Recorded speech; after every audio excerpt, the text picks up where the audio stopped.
It's happening.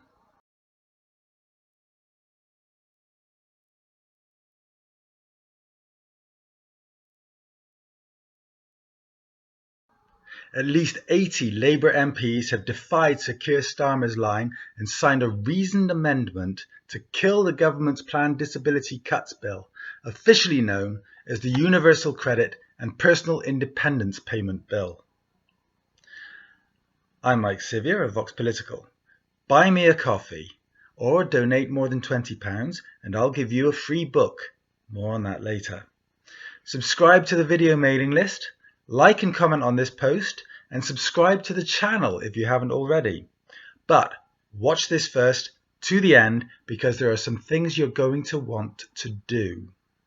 The reasons put forward for killing the bill include the number of people the plans are expected to push into relative poverty, a lack of consultation, and an inadequate impact assessment of the consequences on the jobs market and on people's health.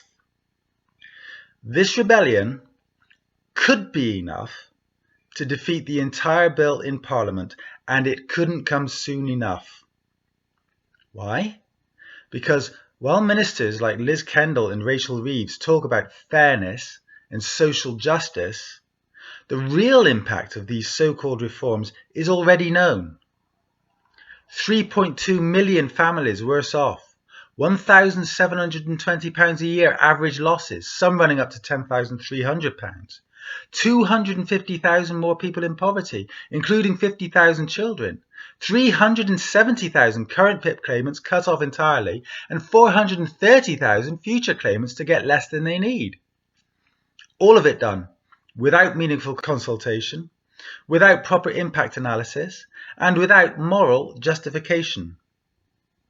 One of the most damaging elements of this bill is the so-called 4-point rule, which will deny personal independence payment, PIP, to people who don't score at least 4 points in a single activity, regardless of how serious their combined difficulties may be.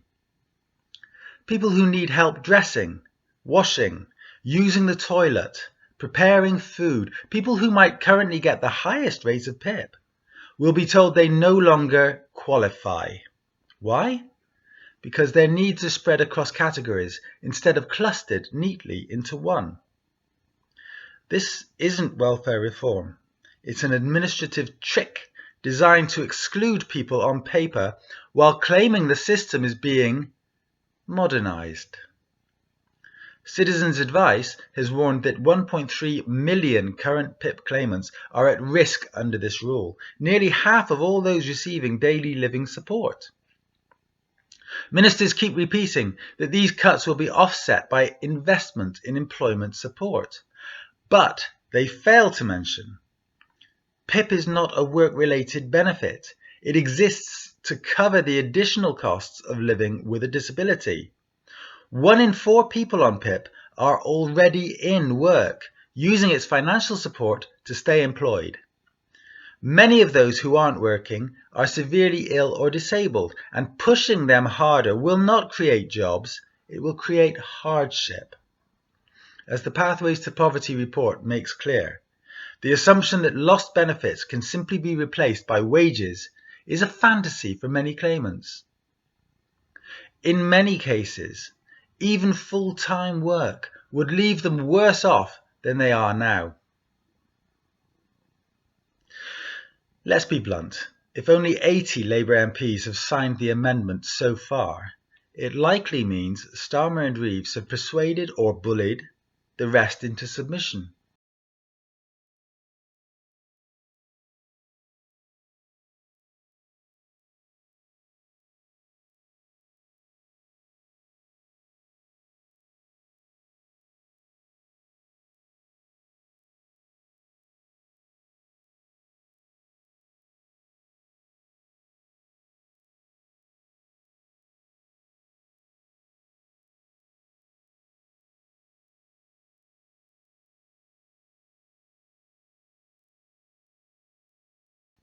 But we also know from reports that direct calls from the Labour leadership have hardened opposition, where it exists, rather than softened it. MPs know what this bill will do. They've seen the grief in their inboxes since the winter fuel payments U-turn. The leadership may be betting that the rebellion will lose steam. So let's prove them wrong. If Commons Speaker Lindsay Hoyle selects the reasoned amendment, and if a majority of MPs vote for it, the bill will be thrown out before it can move forward. That means the next few days are crucial. Email your MP now, especially if they haven't signed the amendment. Make it clear you expect them to stand with the 3.2 million people this bill will harm. Use www.theyworkforyou.com. Amplify the facts. Share this video, share pathways to poverty, and challenge the lies about sustainability and fairness. This is about cruelty masked as reform. Call on Labour's front bench to pull back. Tag Rachel Reeves MP, Keir Starmer, Lester Liz and DWP Gov UK on social media. Let them know this bill has no mandate. There was no mention of cutting support for disabled people in Labour's election campaign. Yet here we are, with a Labour government doing the Tories' dirty work under a different name. If the backbench rebels hold the line, and if we help stiffen the spines of the rest, we can win this fight. But if we stay silent, 3.2 million families will pay the price. I've been Mike Sevier, and it's time to buy me that coffee now. Donate more than £20 and I'll give you a free copy of my reissued first book, Strong Words in Hard Times. Subscribe to the video mailing list. Like and comment on this post, please. It improves my visibility on YouTube. And subscribe to the channel if you haven't already. If you do all that, you'll be helping keep the channel alive, and then you'll be able to see me in the next one.